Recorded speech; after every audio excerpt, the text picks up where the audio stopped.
سرمایہ ہے اور ان کا پاکستان کی معیشت میں، پاکستان کی معاشی ترقی میں اور ادروائز پاکستان کی ویل بینگ میں ان کا ایک بڑا بنیادی کردار ہے۔ وہ ہمارا حصہ اس لیے ہیں کہ ان کی آدھی فیملیز یہاں پہ ہیں، آدھی وہاں پہ ہیں۔ ان کی شہریت دیگر ممالک کی ہو سکتی ہے لیکن اس کے باوجود وہ پاکستانی شہری بھی ہیں جہاں جہاں پہ قانون الاؤ کرتا ہے۔ تو ایک بات وضاحت سے ہم کہہ رہے ہیں کہ اوورسیز پاکستانیز کا ووٹ کا حق ختم نہیں کیا گیا کل والی اور آج والی ترمیم میں جو کہ آج سینٹ سے منظور ہوئی ہے۔ ووٹ کا حق نہ ختم کیا گیا ہے، نہ اس حکومت کی یہ پالیسی ہے کہ یہ ووٹ ختم کیا جائے گا۔ اعتراض اس بات پہ تھا کہ جب 2017 میں پارلیمان میں موجود تمام سیاسی قیادت، جس میں پاکستان تحریک انصاف بھی شامل تھی،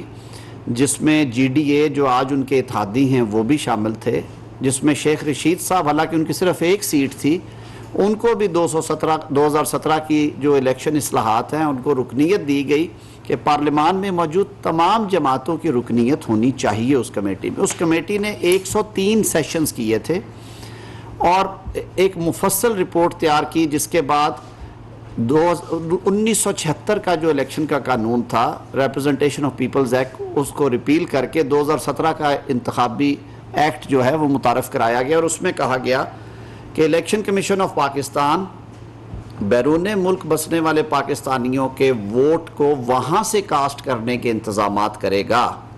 2018 میں سپریم کورٹ آف پاکستان میں بھی یہ کیس چلا اور اس وقت کے چیف جسٹس عاقب نثار نے اس میں ٹیکنیکل ایکسپرٹس اپوائنٹ کرنے کا کہا اور ساتھ میں الیکشن کمیشن کو کہا کہ آپ نے اب جو بھی ضمنی انتخاب آنا ہے اس میں اوورسیز پاکستانیوں کے ووٹ ڈالنے کی پائلٹ پروجیکٹ کی کوشش کرنی ہے، جس کے نتیجے میں 2018 کے ضمنی انتخابات میں سے لاہور کا حلقہ جو ہے اس کا انتخاب کیا گیا اور اس میں بہت زیادہ انتظامات کیے گئے لیکن انفارچونیٹلی کچھ 5.25 یا 550 ووٹ ڈالے گئے تھے۔ 2018 کے انتخابات کے بعد ضمنی انتخابات میں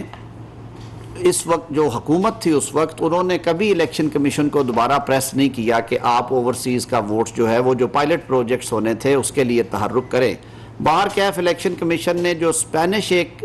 کنسلٹنٹ فرم تھی اس کو بھی انوالو کیے رکھا جو کہ سپریم کورٹ آف پاکستان کے حکم کے تابع مقرر کی گئی تھی۔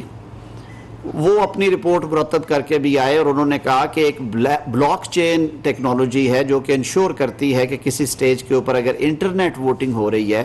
تو وہ ٹیمپر نہ کی جا سکے، اس میں کوئی چھیڑ چھاڑ نہ ہو اور کوئی نتیجہ تبدیل نہ کیا جا سکے۔ 2021 میں پی ٹی آئی گورنمنٹ نے یہ بل متعارف کروایا اور انہوں نے کہا کہ جو انٹرنیٹ ووٹنگ کے ذریعے اوورسیز پاکستانیز کو اگلے الیکشن میں ووٹ کا حق دیا جائے اور الیکشن کمیشن یہ انتخابات کروائے گا۔ قومی اسمبلی میں اس بل کو بلڈوز کر کے پاس کروایا گیا اور اس کے ساتھ جو ای وی ایمز جڑی ہوئی ہیں کہ لوکل الیکشن جو ہیں وہ الیکٹرانک ووٹنگ مشین کے ذریعے ہوں گے۔ اس وقت کی متحدہ اپوزیشن 2018 میں آر ٹی جی ایس کے بیٹھنے کے بعد جو پاکستان کی سیاست کے ساتھ ہوا اور پارلیمان کے ساتھ جو ہوا وہ سب کے سامنے ہے۔ وہ کہتے ہیں کہ دودھ کا جلا چھاچھ بھی پھونک پھونک کے پیتا ہے۔ متحدہ اپوزیشن نے ان تجاویز کی مخالفت کی اور انہوں نے کہا کہ اس کے لیے ایک ہولسٹک کمیٹی بنائی جائے جس طرح 2017 میں بنائی گئی تھی اور یہ اتفاق رائے سے کیا جائے کیونکہ 2017 کی لیجسلیشن میں 0 ڈائسنٹ تھا، یعنی کہ کوئی مخالفت میں ووٹ نہیں تھا کسی جماعت کا۔ پی ٹی آئی گورنمنٹ نے یہ بات نہ سنی اور انہوں نے قومی اسمبلی میں 23 بلوں کے درمیان یہ بل رکھ کے آدھے گھنٹے میں رولز کو سسپینڈ کرتے ہوئے، پروسیجرز کو بلڈوز کرتے ہوئے یہ قانون سازی منظور کی۔ لیکن یہ جب معاملہ سینٹ آف پاکستان میں آیا تو سینٹ نے اکثریتی ووٹ کے ساتھ اس معاملے کو اسٹینڈنگ کمیٹی برائے پارلیمانی امور کے سپرد کیا۔ اس کمیٹی میں آدھے اراکین اس وقت کی حکومت کے اور آدھے اراکین اپوزیشن کے تھے۔ 12 سے زائد میٹنگز ہوئیں۔ الیکشن کمیشن آف پاکستان کو بلایا گیا جو کہ آئینی ادارہ ہے اور جس کی اصل ذمہ داری شفاف اور غیر جانبدار اور آزاد انتخابات کرانا ہے اور اس طرح سے کرانا ہے کہ ان پہ انگلی نہ اٹھے۔ فیفن اور پل ڈیٹ کے بارے میں سارے پاکستانیوں کو معلوم ہے، اور ان کی پاکستان کی جو الیکٹورل ریفارمز اور جو پارلیمنٹری ڈیموکریسی کے لیے ان کی سروسز سارے جانتے ہیں۔ پارلیمنٹری کمیٹی نے انشور کرنے کے لیے کہ کوئی غلطی نہ ہو، ان اسپینش کنسلٹنٹس کی فرم کے بھی ویو پوائنٹ کو سنا، اور اس کے علاوہ جو انٹرنیشنل کمپنیز آئی ووٹنگ میں کچھ مہارت رکھتی ہیں انہیں بھی سنا۔ ایک ڈیلیگیشن ان دنوں میں جا رہا تھا رشین الیکشنز کو آبزرو کرنے کے لیے، اس میں بھی نمائندگی لی گئی، اور وہاں پہ بھی جا کے رشین الیکشنز کو بھی، وہاں کے ڈوما کے الیکشنز کو بھی آبزرو کیا گیا۔ سنا تھا کہ وہاں پہ بھی انٹرنیٹ ووٹنگ ہے۔ وہ سارا دیکھنے کے بعد اور تمام سٹیک ہولڈرز کو سننے کے بعد کمیٹی نے الیکشن کمیشن کی جو سفارشات تھیں ان کو مقدم جانا، کیونکہ 34 کے قریب اعتراضات الیکشن کمیشن نے ان اصلاحات پہ لگائے تھے، جن میں ای ووٹنگ یعنی EVM الیکٹرانک ووٹنگ مشین، اور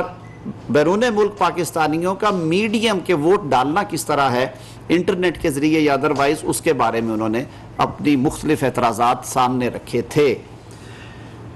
الیکشن کمیشن کے موقف کو فوقیت دیتے ہوئے اور یہ ریئلائز کرتے ہوئے کہ انتخابات نہیں ہو پائیں گے اس قلیل عرصے میں، یہ سال 6 مہینے سوا سال کی یہ ایکسرسائز نہیں ہے، الیکشن کمیشن نے کہا کہ اس کے لیے ہمیں پہلے پائلٹ پروجیکٹس کرنا ہے، کیونکہ ہم جنرل انتخابات میں پورے ملک میں EVM مشینز کا بھی رسک نہیں لے سکتے، اور انٹرنیٹ ووٹنگ جو ہے اس کی ابھی تک جو مستند ہونا کہ یعنی اس میں ووٹ میں ہیرا پھیری نہ ہو، اس پہ ہمیں بہت سارے سیریس کنسرنز ہیں جو کہ انٹرنیشنل کنسلٹنٹس اور لوکل کنسلٹنٹس کے تھے۔ اس تناظر میں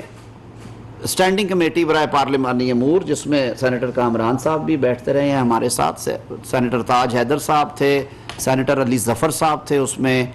سینیٹر اعظم سواتی صاحب، جناب شبلی فراز صاحب، مصطفیٰ نواز کھوکھر صاحب، سینیٹر تاج حیدر صاحب، یہ سارے لوگ تھے جن کا لیگل بیک گراؤنڈ بھی ہے اور وہ منجھے ہوئے سیاستدان ہیں۔ کثرت رائے کے ساتھ یہ جو بل تھا اس کو ریجیکٹ کیا گیا اور کہا گیا کہ یہ بات الیکشن کمیشن پہ چھوڑی جائے کہ وہ آئندہ انتخابات میں کتنے حلقوں میں الیکٹرانک ووٹنگ کروا سکتے ہیں اور کس طریقے سے کروائیں گے، اور یہ بات جائز اور صائب اس لیے سمجھی گئی کہ جو ادارہ الیکشن کروانے کے لیے آزاد خود مختار ہے، حکومت الیکشن نہیں کرواتی، حکومتیں گھر چلی جاتی ہیں، الیکشن کروانا، اس کے طریقہ کار وضع کرنا بجا ہے قانون کے تابع وہ صرف الیکشن کمیشن آف پاکستان کا اختیار ہے۔ تو اس تناظر میں اس شک کو نامنظور کیا گیا، لیکن انفارچونیٹلی اس کو حکومت نے ٹیبل نہیں ہونے دیا سینٹ میں، کیونکہ یہ حکومت کا اختیار ہے منسٹری آف پارلیمنٹری افیئرز کا کہ وہ اس رپورٹ کو بل کی شکل میں ٹیبل کرتی سینٹ میں۔ 90 روز گزارے گئے تاکہ وہ ٹیبل نہ ہو، تو جوائنٹ سٹنگ بلائی گئی، وہاں پہ عددی اکثریت جو کہ چند ووٹوں کی تھی، دوبارہ آپ سب لوگ وہاں پہ موجود تھے۔ قومی اسمبلی میں جب جوائنٹ سٹنگ ہوئی سینٹ اور قومی اسمبلی کی 2021 کے آخر میں، جس طرح سے بلڈوز کر کے یہ 2 پروویژن صرف جو تھی یہ کیری کروائی گئی، وہ آپ سب کے سامنے ہے۔ تو ابھی ہم نے کہا کہ ہم الیکشن اصلاحات کروا رہے ہیں، لیکن at the same time election commission of Pakistan نے گزشتہ ماہ سپریم کورٹ آف پاکستان کے سامنے بھی یہ کہا کہ اگر انتخابات ہونے ہیں اس ملک میں تو فوری طور پہ 6-7 ماہ کے یا 8 ماہ کے اندر یا سال کے اندر انتخابات اگر چاہتے ہیں تو وہ ای ووٹنگ مشینز اور الیکٹرانک ووٹنگ یا انٹرنیٹ ووٹنگ کے ذریعے ممکن نہیں ہے۔ اس کے لیے ہمیں ٹائم چاہیے اور قانون میں مناسب ترمیم بھی چاہیے۔ جو مینڈیٹ کر دیا گیا تھا، جو تھوپ دیا گیا تھا ان پہ کہ آپ نے کرانے ہی کرانے ہیں، چاہے انتخابات تباہ ہوں یا انتخابات میں رکھنا پڑے، اس میں انہوں نے کہا کہ ہمیں اتنی سپیس دی جائے، ہم ایک آئینی ادارہ ہیں کہ ہم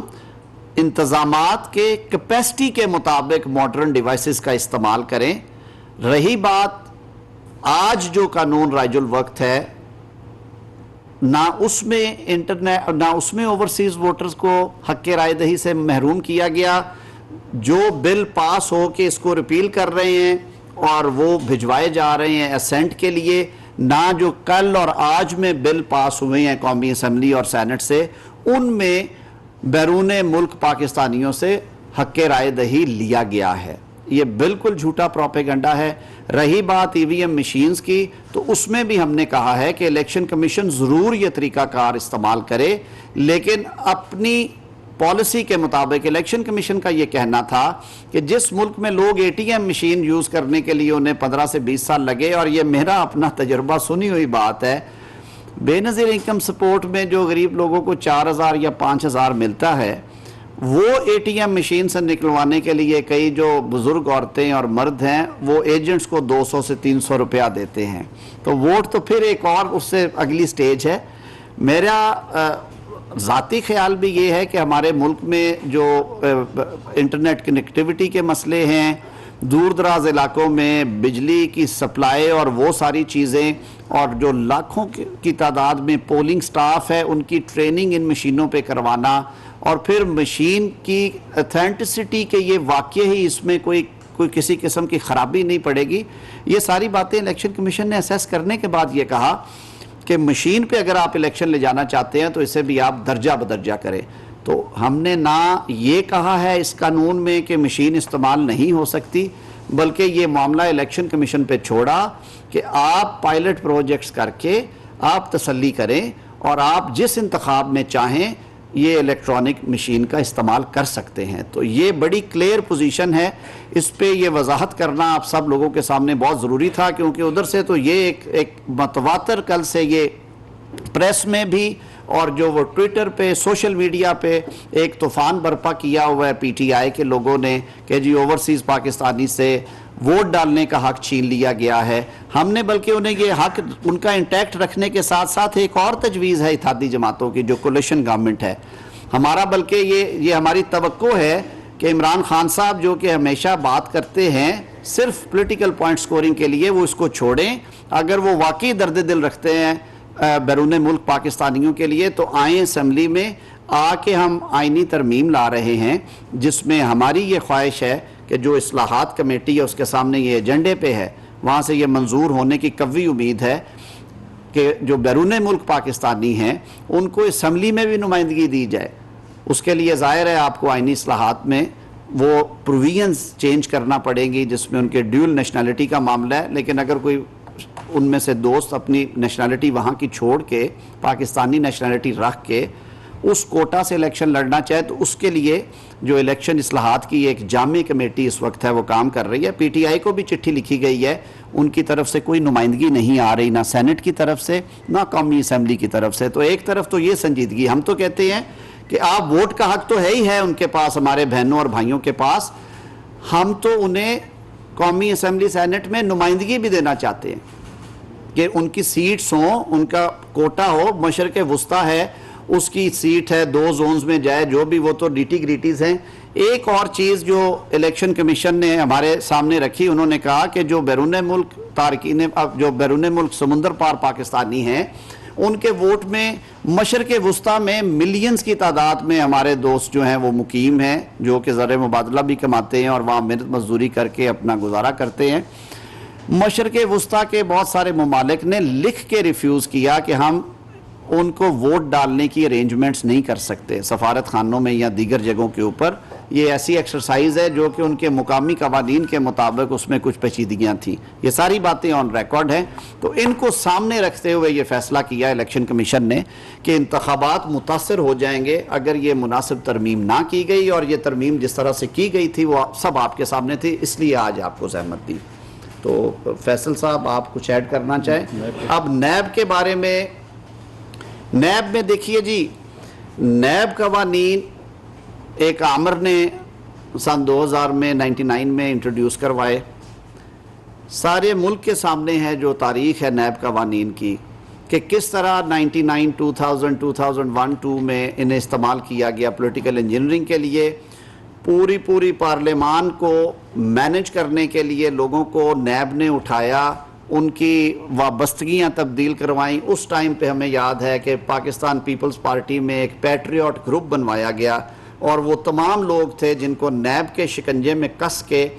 ان سے کنسنٹ لی گئی کہ اب آپ پارٹی کے اندر ایک فارورڈ بلاک بنائیں گے۔ اس کے بعد بھی کمی نہیں رہی، بعد کے ادوار میں بھی پاکستان پیپلز پارٹی، پاکستان مسلم لیگ نون ہو، ANP ہو، JUI ہو، کوئی بھی جماعت ہو، نیب نے پوری طرح سے سیاست کو مقدم رکھتے ہوئے اپنا کردار ملکی سیاست میں ادا کیا۔ اس حد تک کیا کہ سپریم کورٹ آف پاکستان کو اپنے فیصلوں میں لکھنا پڑا ریسنٹ پاسٹ میں خواجہ سعد رفیق کو ضمانت گرانٹ کرتے ہوئے کہ یہ ہسٹری ہے اس ملک میں اکاؤنٹیبلٹی لاز کی، اور یہ ایک اچھا کام تھا کہ بالکل اکاؤنٹیبلٹی ہونی چاہیے، لیکن اکاؤنٹیبلٹی کے نام پہ وہ کام کیے گئے کہ یہ ایجنڈا ہی داغدار ہو گیا، یہ مشن ہی داغدار ہو گیا، اور عدالت نے یہ لکھا کہ شواہد موجود ہیں کہ نیب کو پولیٹیکل انجینئرنگ کے لیے استعمال کیا جا رہا ہے۔ سپریم کورٹ آف پاکستان میں ہی نئے عدالتی سال کے آغاز پہ، یہ غالباً 2019 کا عدالتی سال تھا، سپٹمبر 2019 میں اس وقت کے چیف جسٹس صاحب نے فل کورٹ میں بیٹھ کے پاکستان بھر کے سینئر لائرز کی موجودگی میں، جسے آپ لوگوں نے کور کیا، انہوں نے کہا کہ نیب قوانین جو ہیں یا نیب کا جو ادارہ ہے اس پہ بڑی انگلیاں اٹھ رہی ہیں، قوانین کا غلط استعمال ہو رہا ہے، اور سیاسی مخالفین کی حوالے سے بہت ساری باتیں ہو رہی ہیں جو کہ ہمارے لیے لمحہ فکریہ ہیں۔ عدالتوں نے اپنے فیصلوں کے ذریعے بارہا لکھا کہ نیب کا قانون جس میں ضمانت کا حق نہیں تھا دیا گیا، اور ہائی کورٹس ریٹ پٹیشنز کے ذریعے آئینی اپنی جورسڈکشن ایکسرسائز کرتے ہوئے ضمانت کا درخواستوں کا فیصلہ کرتی تھی، جس میں سکوپ بہت کم تھا۔ یہ بنیادی حقوق کے برعکس ہے، اور جو آرٹیکل 25 ہے اس کے بھی برعکس ہے کہ اور بہت سارے مقدمات، میں ایک مثال دیتا ہوں کہ میرے ملک میں قتل کے مقدمے میں، زنا بالجبر کے مقدمے میں، اغوا برائے تاوان کے مقدمے میں جو شخص انڈر ٹرائل ہے وہ ضمانت کا حقدار ہے، یعنی کہ قانون گنجائش دیتا ہے کہ اگر اس کے کیس میں گنجائش ہے تو اسے ضمانت دے دی جائے، لیکن نیب کا قانون کہتا ہے کہ ضمانت سرے سے دینی ہی نہیں ہے۔ بڑی تبدیلی تھی، یہ تبدیلی کی گئی ہے۔ سپریم کورٹ آف پاکستان نے طلعت اسحاق کیس میں 5 رکنی بینچ نے کہا کہ پارلیمان سے ہم یہ توقع رکھتے ہیں کہ وہ یہ قانون سازی کرے گی۔ 90 روز کا ریمانڈ کل میں نے فلور آف ہاؤس پہ بھی کہا کہ یہ دہشت گردوں کے مقدمات کے لیے تھا، جس طرح ہمارے ہاں یہ بڑا تکلیف دہ امر ہے، یہ خودکش بمبار ہیں، یہ فدائین ہیں، یہ دیگر ممالک میں بھی تھا۔ ان کو ڈی بریف کرنے کے لیے، برین واش لوگوں کو ڈی بریف کرنے کے لیے 90 روز درکار ہوئے کہ آپ سائیکیٹرسٹ اور سائیکولوجسٹ کو انوالو کریں، ان کی ذہنی صحت ٹھیک ہو تو پھر وہ تفتیش کاروں سے گفتگو کرنے کی پوزیشن میں آتے ہیں۔ وائٹ کالر میں دنیا میں کئی 90 روز کا ریمانڈ نہیں تھا۔ قتل میں، اغوا کے مقدمات میں،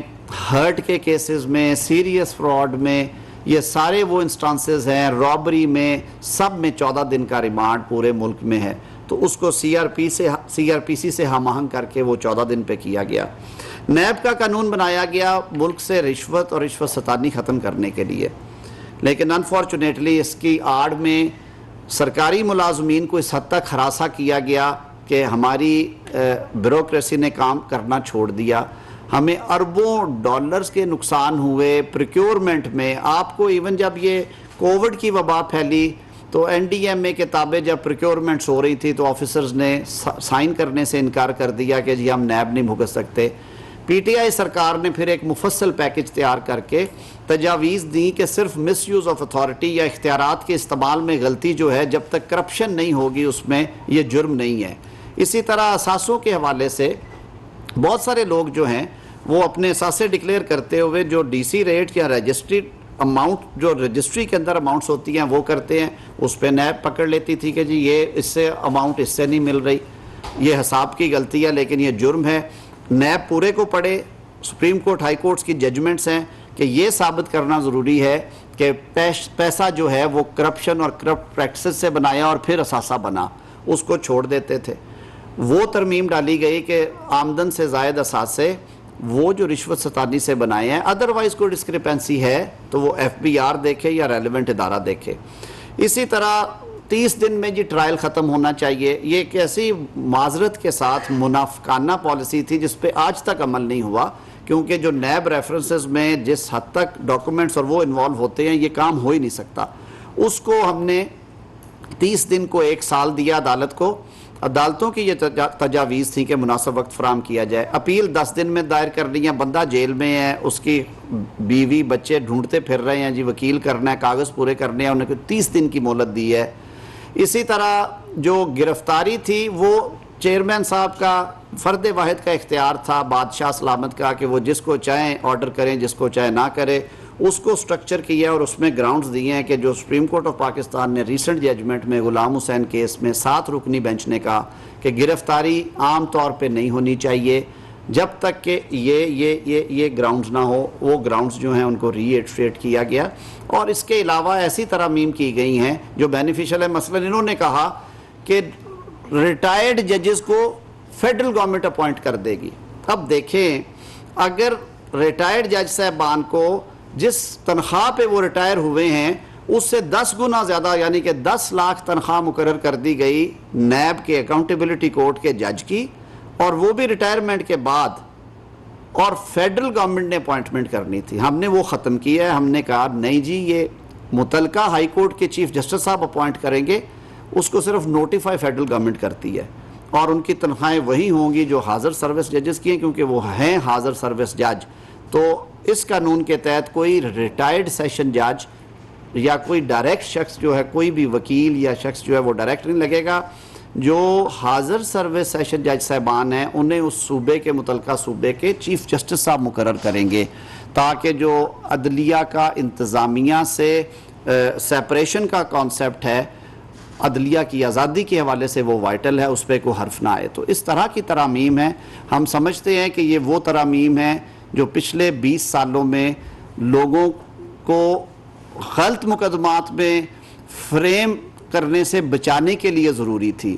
جو کسی شریف آدمی کو ایک دفعہ پورے معاشرے میں ولن کے طور پہ پیش کر کے اور اس کے بعد ایک لائن لکھ کے کہہ دینا کہ ان کے خلاف مقدمہ نہیں بنتا اس لیے ڈراپ کر رہے ہیں، ان معصوموں کو بچانے کے لیے ضروری تھی۔ ہم نے نیب ترامیم میں یہ بھی لکھا ہے کہ جیسے پولیس میں اور ایف آئی اے میں اور دیگر تفتیشی ایجنسیوں میں تفتیش ایک سیکرٹ عمل ہے جو کہ سیکریسی کے ساتھ کی جاتی ہے، پولیس ڈائریز کا بھی شیئر نہیں کی جاتی۔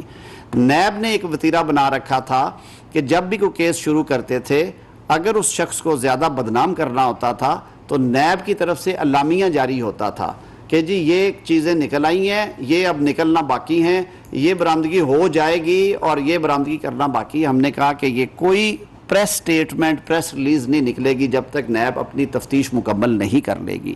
تو یہ کچھ اس کے سیلینٹ فیچرز تھے، اور ہم یہ امید کرتے ہیں، ہم نے تو جو بھگتنا تھا بھگت لیا۔ جو اس وقت کی حکومت میں جو قائدین ہیں وہ نیب کے عقوبت خانے بھگت چکے ہیں، وہ جھوٹے مقدمات کا سامنا عدالتوں میں کر رہے ہیں، کئی مقدمات میں وہ بری ہو چکے ہیں، کچھ مقدمات ان کے زیر التوا ہیں۔ ان ترامیم سے لوگوں نے کہا کہ فائدہ جو ہے وہ آنے والوں کو ہوگا، تو آپ ابھی نہ کریں، کیونکہ جو کیسز سامنے آ رہے ہیں، چاہے وہ توشہ خانہ ہے، چاہے وہ رنگ روڈ ہے، چاہے وہ لاہور میں انٹرنیشنل ہوٹل کی 10 ارب کی پراپرٹی کی 1 ارب 20 کروڑ میں فروخت ہے، چاہے وہ براڈ شیٹ کے ذریعے جو برطانوی نیشنل کرائم ایجنسی نے 54 ارب روپیہ بھیجا، اس کا ذاتی جرمانے میں کنورشن ہے، یہ سارے مقدمات اب نیب اور تفتیشی ادارے کریں گے۔ لیکن ہم یہ سمجھتے ہیں کہ اس ملک کی عدالتوں نے، اس ملک کی سول سوسائٹی نے، اس ملک کی بار ایسوسی ایشن نے، اس ملک کی پارلیمان نے جو تجاویز دی کہ اس ادارے کو خودارہ سیاسی مقاصد کے لیے استعمال نہ کریں، کسی شخص کا کوئی عام ٹوسٹنگ کے لیے استعمال نہ کرے، کسی شخص کی کردار کشی کے لیے استعمال نہ کریں، کسی بے گناہ کی بد دعا نہ لیں کہ سرکاری ملازمین کو جس طرح فریم کیا گیا کہ وہ حکومتی بات نہیں مان رہے، سیاستدانوں کی سیاسی وابستگیاں یا ان کی زبان بندی کے لیے استعمال نہ ہو۔ تو یہ جامع تجاویز تھیں جو کل مختلف جماعتوں سے تعلق رکھنے والے اراکین قومی اسمبلی نے ہاؤس میں یہ امینڈمنٹس پیش کی، ان پہ بحث ہوئی، ہمارا موقف آیا حکومت کا اور اس کو منظور کیا گیا۔ آج سینٹ آف پاکستان نے یہ ترامیم منظور کر لی ہیں۔ جو اپوزیشن جو 12-14 لوگ وہاں پہ تھے، ان کے یہ دو رخی بھی بڑی مزیدار ہے کہ قومی اسمبلی چھوڑ کے گئے ہوئے ہیں، تنہائی وہاں سے لے رہے ہیں، اور سینٹ میں آ گئے اور انہوں نے کہا کہ جی ہم ان کی مخالفت کریں گے، یہ کریں گے، وہ کریں گے۔ ایک لفظ نہیں بولے کہ اس میں سے غلط کیا ہے، کیونکہ یہ وہ بل تھا جو پچھلی حکومت نے دیا تھا، اس میں کچھ ترامیم کی گئی ہیں۔ بہت شکریہ جی۔ چیئرمین کی تقرری کے حوالے سے بالکل جی، چیئرمین کی تقرری پہ ڈیڈ لاکس آ جاتے تھے۔ ایک تو انہوں نے، آپ کو پتہ ہے کہ موجودہ چیئرمین صاحب کو توسیع دینے کے لیے، اور اس کی وجوہات سب کے سامنے ہیں، چیئرمین کا عہدہ ایکسٹینڈیبل نہیں تھا، یعنی وہ دوبارہ مقرر نہیں تھے ہو سکتے، اس وجہ سے مقرر نہیں ہو سکتے تھے کہ یہ چیزیں ایکسپلائٹ کی جاتی ہیں. ان کی انڈیپینڈنس پہ حرف آتا ہے کہ حکومت کہتی ہے جی آپ کو دوبارہ لگا دیں گے، آپ ہماری بات مانیں. ان کا وہ جو تبدیلی تھی کہ وہ پیریڈ ایکسٹینڈیبل ہوگا، یعنی کہ وہ دوبارہ تعینات ہوں گے، وہ شک ختم کر دی گئی ہے. اور نئی تعیناتی میں لیڈر آف اپوزیشن اور لیڈر ہاؤس کے درمیان اگر اتفاق رائے نہ ہو تو پارلیمانی کمیٹی کا کانسیپٹ دیا گیا. یہ فرق ہے جی اس میں. موجودہ چیئرمین تو ویسے یہ جس دن یہ دستخط ہو گیا اس دن بھی فارغ ہوں گے، ورنہ 2 جون کو وہ ویسے ہی جو آرڈیننس جس کی وجہ سے وہ ہیں وہ لیپس کر رہا ہے، تو ظاہر ہے ان کی جگہ پہ نئی تقرری ہونی ہے. اس کا عمل بھی شروع کر دیا گیا ہے. کل لیڈر آف اپوزیشن اور لیڈر آف ہاؤس میں وزیر اعظم صاحب میں کچھ مشاورت ہوئی ہے، وہ میرے خیال میں اس پروسیس کے نتیجے میں 1-2 دن میں آپ کے سامنے کچھ نتائج آ جائیں گے. بسم اللہ الرحمن الرحیم. تارڑ صاحب نے بڑی تفصیل کے ساتھ جو ہے وہ اوورسیز ووٹنگ کے اوپر بات کی، ساتھ ساتھ نیب کے حوالے سے بھی بات کی، جو کہ پارلیمنٹ میں جو بلز پیش ہوئے جوائنٹ سیشن میں ہوئے اس کے اوپر بات چیت ہوئی. دیکھیے اوورسیز کمیونٹی جس پولیٹیکل پارٹی کی بھی آپ بات کریں انہوں نے ہمیشہ ان کو عزت کی نگاہ سے دیکھا. پاکستان پیپلز پارٹی اگر بات کریں، محترمہ شہید کی جلاوطنی جب یہاں پر ڈکٹیٹر کی حکومت تھی، اس کے بعد مشرف صاحب کی حکومت آئی، جس طریقے سے اوورسیز کمیونٹی نے پاکستان پیپلز پارٹی کو سپورٹ کیا وہ سب کے سامنے ہے. اور ہم کبھی بھی اوورسیز کمیونٹی کو کبھی بھی ہم ان کو جو ہے بالکل اس چیز سے آؤٹ نہیں کر سکتے. جیسے طارڑ صاحب نے بات کی اور اس وقت پی ٹی آئی کے لوگ ڈھول پیٹ رہے ہیں کہ اوورسیز کمیونٹی کو شاید جو ہے وہ ووٹنگ سسٹم سے آؤٹ کیا جا رہا ہے، آؤٹ نہیں کیا جا رہا. ہم ان کو قدر کی نگاہ سے دیکھتے ہیں، ان کا جو ووٹنگ رائٹس ہے وہ انشاءاللہ ہوگا، لیکن طریقہ کار ہم ان کو بتا رہے ہیں کہ ہم آیا ان کے لیے سیٹیں رکھ رہے ہیں، جو بھی ہیں وہ تمام پولیٹیکل پارٹیز کے ساتھ مشاورت کے ساتھ جو ہے وہ چیزیں ہو رہی ہیں. اور انشاءاللہ تعالی ہم اپنے اوورسیز کمیونٹی جو ہمارے سفیر ہیں اس ملک سے باہر ہماری نمائندگی کرتے ہیں، پاکستان کی نمائندگی کرتے ہیں، ان کو کبھی بھی یہ اتحادی حکومت جو ہے وہ مایوس نہیں کرے گی. جہاں تک نیب کے حوالے سے بات ہوئی، طارڑ صاحب نے بڑی تفصیل سے بات کی. نیب جو ہے وہ اغوا برائے تاوان کا ایک ادارہ بنا ہوا تھا. کوئی بھی پی ٹی آئی کا ماضی کا ایک وزیر یا شخص جاتا تھا اور بتاتا تھا کہ 2 دن بعد فلاں شخص جو ہے وہ گرفتار ہو رہے ہیں، فلاں اپوزیشن لیڈر گرفتار ہو رہے ہیں، فلاں یہ ہو رہا ہے. پولیٹیکل وکٹمائزیشن کر لیا، پھر اس کے بعد آڈینس کے ذریعے بٹھا دیا. اگر تھوڑی بھی اس میں چیئرمین نیب میں سمجھتا ہوں کہ عزت ہو رہی ہوتی، حکومت جانے کے بعد ان کے جو ریموٹ کنٹرول جو کنٹرول کرتے تھے ان کے جانے کے بعد ان کو خود ہی استعفیٰ دے دینا چاہیے تھا. لیکن وہ آج بھی پی ٹی آئی کی طرح کرسی سے چمٹے ہوئے ہیں. آج مجھے بتائیں کہ جس طریقے سے نیب کے چیئرمین اور نیب کے ادارے نے کریکٹر اسیسینیشن کی، لوگوں کی ہیومن رائٹس وائلیشن کی، لوگوں نے خودکشیاں کی، ان کی F I R chairman NAB کے اوپر کٹنی چاہیے اور عمران خان کے اوپر کٹنی چاہیے. لوگوں نے ان کی وجہ سے، عزت دار لوگوں نے ان کی وجہ سے خودکشیاں بھی کی ہیں، کیونکہ وہ معاشرے میں کیا کرتے ہیں، پہلے آپ ان کی کریکٹر اسیسینیشن کرتے ہیں، اس کے بعد کہتے ہیں کہ نہیں یہ تو بڑے عزت و وقار کے ساتھ بری ہو. جو میڈیا پہ جو اس پہ ان کا ٹرائل ہوتا. پاکی وزیر قانون